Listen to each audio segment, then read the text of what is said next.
There is a global economic collapse on the horizon. It won't be like the 2007-2008 financial collapse that was said to be caused because of the housing crisis. It will be much more severe, and there will be little anyone can do to stop the effects of it. It does not matter who you are on this planet, it will affect you and your life will change. The only thing that you can do is have faith and prepare for it. Now it's the beginning of February 2018, and the market just closed 666 points on Friday, February 2nd. For those with discernment, that should tell you something. The Dow Jones almost crashed 1,600 points on Monday, the 5th, before it rebounded and closed at just below 1,200 points, a record. And on February 8th, the market dropped another 1,000 points, making 2 historic price drops in 1 week, while bringing the market down by around 10% in 1 week as well. There's an extreme sense of caution in the air. Now, no one can say for certain if this is the beginning of the collapse or not, but one thing it should have done is sound the alarm that at any second we could be in collapse mode, and many, probably you yourself, are not adequately prepared for it. So the purpose of this video is to briefly explain why the collapse is on the horizon and what, if anything, you should do to lessen the impact when it comes knocking. The first part you should understand was that they never fixed the overall problems of the last financial collapse. What they did can be compared to giving pain medication to fix a broken leg. They reduced the amount of pain we were feeling from the collapse and made us feel confident that we were gaining strength again. But they never put the necessary restraints in to actually fix the broken part of the system. The pain medication they gave the economy and the financial system during the financial collapse was simply spending and debt. We borrowed money and spent money hoping to stimulate the economy. If you just apply this strategy to your personal financial life, anytime you try to borrow money to keep your financial life afloat, if you have not spurred some major change other than borrowing and spending, your economic situation will not improve. But you just have prolonged the inevitable and made the situation much worse for yourself because now you owe more money than you started with and you have nothing different to show for it. Let me help you understand in the most simplest of explanations, I hope. In 2007-2008, when the collapse had started, the government did 3 major things that they said would fix the economy. The thing they didn't explain is that their solutions all had to do with adding more debt and spending more money. In February of 2008, George Bush pushed Congress to pass the Economic Stimulus Act of 2008. This gave every taxpayer $300. For married couples, it gave them $600 to spend in order to avoid a recession. You might have remembered receiving this. It was for a total of $152 billion. The collapse continued, so in November of 2008, they did a bank bailout called the Emergency Economic Stabilization Act of 2008. This was a bailout of the U.S. financial system by giving the United States Treasury, who are our financial advisors for the country, the power to spend $700 billion to buy all the bad assets from the companies who created the crisis in the first place. Really? And even give cash to the banks at pretty much 0% interest. And then on top of this, in the same month, the U.S. Central Bank, the Federal Reserve led by Ben Bernanke, the Fed chair at the time, started what is known as quantitative easing. This is simply when a central bank buys a certain amount of government bonds in order to stimulate the economy. The Fed started with buying $600 billion in mortgage-backed securities and treasury notes. They did 3 rounds of this quantitative easing, in the end accumulating $4.5 trillion, that's with a T, in assets. Put it this way, before the recession, the Fed had between 7 and 800 billion of U.S. Treasury notes on their balance sheet, which took close to 100 years to accumulate. In just 6 years, by the year 2014, they now held close to $6 trillion worth of U.S. Treasuries on their balance sheet. That's over a 500% increase in 6 years. So just putting these numbers together, you have over $6 trillion in debt accumulated over just 6 years. This is not even factoring the Federal Reserve also lowered the cost of borrowing money to almost 0%, so the banks were just getting free money. The worst part of this whole thing was that the other major countries and economies of the world engaged in the same behavior, like the Eurozone, the Bank of England, and the Bank of Japan. They all had many rounds of quantitative easing and still are engaging in it today, even though the United States has stopped. This was the reason why we kept hitting our debt ceiling. Not to mention that during this record spending that was done to supposedly boost the economy, President Obama passed his landmark healthcare bill that require every American to have health insurance. For those who could not afford it, the government picked up the tab. This added around $1 trillion in debt per year. When President Bush got sworn into office in 2001, the United States debt was at $5 trillion. At the end of his presidency, when President Obama took over, Bush grew it to $10.6 trillion, doubling the debt. Then President Obama brought the United States debt to $19.6 trillion by the end of his presidency, again doubling the debt. Our debt now sits in 2018 at $20.6 trillion. It took 16 years to borrow $15 trillion, when it took 100 years to just borrow 5. Our debt is unsustainable and a strong reason why our collapse will take place. No one will want to lend us any more money because they already see that we have more debt than we can manage now, which is why our bond yields are spiking. People are selling our debt. The American public was never truly aware of the severity of the situation. Many people believed Obama brought down the debt because they confused deficit with debt. They thought it was the same thing, when in fact deficit is just the difference between how much you make and how much you have to spend in bills. But that has nothing to do with national debt. The deficit can go down while the national debt keeps rising. And that's exactly what happened, which is what set the stage for Donald Trump to become elected. The United States is no longer a manufacturing superpower. We are not the major manufacturers we once were that pushed us to becoming a superpower. Our job markets have not improved. There's not some surplus in high-paying jobs. There are very little high-paying jobs for our children coming out of school, and they're not even being trained in those fields that will bring them financial stability. All the economic indicators are flashing red. But because the stock market has been continuously going higher at record highs, no one realizes just how bad things have gotten. They have not fixed the problem. They never fixed too big to fail. In fact, it just got worse. There were way more banks in 2007, 2008 than there currently are today. They literally did massive mergers, and the bigger banks brought the smaller banks and consolidated.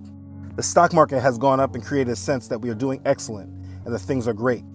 Obama praised himself because of the comeback when he was in office, even though, like I explained, it was really because of the Federal Reserve buying trillions of our debt.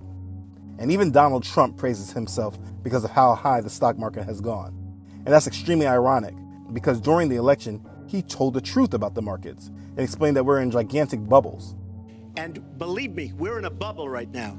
And the only thing that looks good is the stock market. But if you raise interest rates even a little bit, that's going to come crashing down.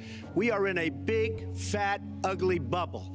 But now forgets everything he said in that regard and praises himself.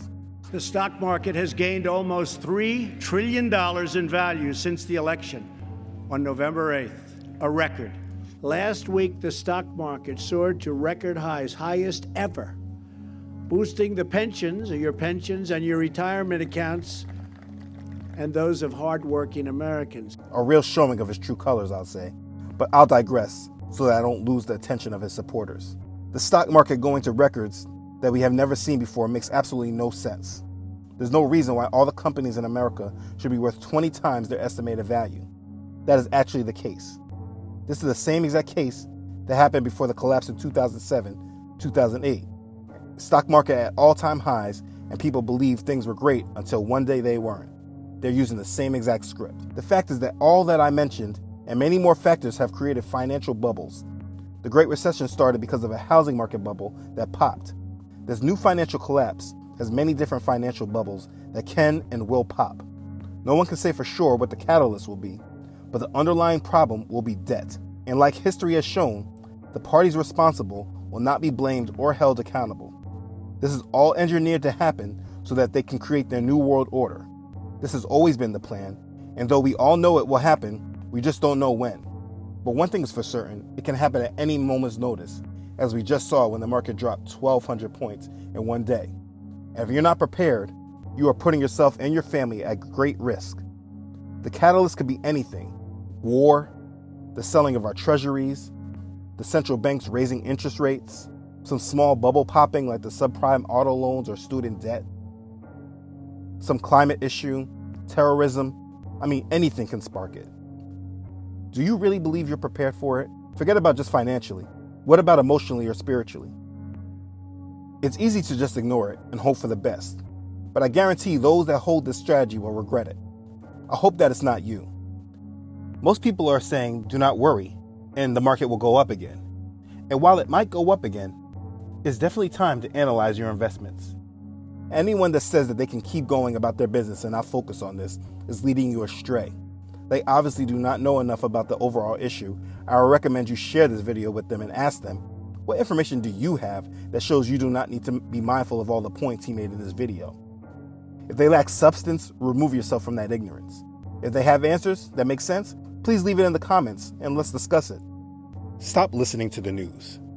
Their job is to control you, not to guide you. Remember, they did not prepare anyone for the Great Recession, even though they dissect and analyze these numbers every day. They are in fact lying to you. Their goal is to keep you distracted until their plan is ready to go full force. Stop depending on and trusting and believing in the news. There's nothing that you can do to stop this market from collapsing, and this will affect the world. The thing that I have not even mentioned in this is the collapsing of the United States dollar and hyperinflation. To understand that part of the issue, please watch my video about Bitcoin, because that explains the future. But to put yourself in a better position than the majority of the population, here are some strategies to have. Number 1, buy gold and silver. Precious metals will always have some sort of value, and even though the future shows that it will be illegal to own them, you'll always be better owning a physical asset than owning stocks in United States dollars that are extremely volatile. And while in the end, I know Ezekiel 7:19 says many will throw their gold and silver in the streets, you never know when that day will come. But I assure you, holding precious metals will always be better than holding fiat dollars. That's why the value of gold and silver rises when the value of the dollar weakens. This is just an investment strategy. Number 2, get out of the market. That's both stocks and bonds. The goal of investing is to buy low and sell high. If you rode this market up, you have hit all-time highs. Move to cash and wait until the volatility makes more sense and then buy. Number 3, beware of the banks.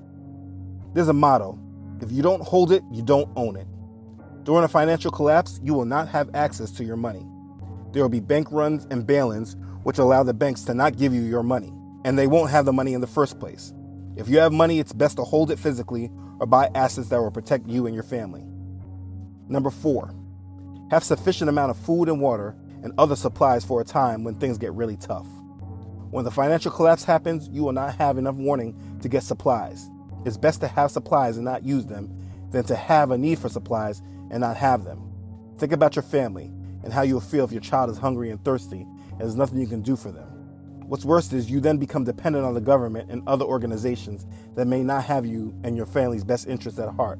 At the beginning of a financial collapse, there will be nothing but pandemonium, and it's not the time to be out there shopping and trying to get supplies. There won't even be enough for you to get.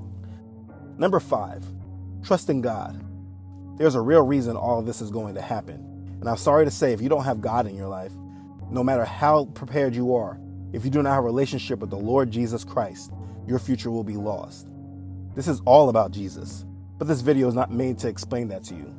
Please watch my video about a New World Order to maybe understand the basics. This subject is very hard for me because no matter what, this financial crisis will affect every human on earth in one way or another. I gave you a brief lesson on some of the factors that show that a collapse is imminent. But the fact is, many won't listen or do anything to prepare themselves. Many will say, well, I trust in God and He'll protect me. But what if the truth is He directed me to make this video and for you to watch it to move you and get them prepared in any way you can?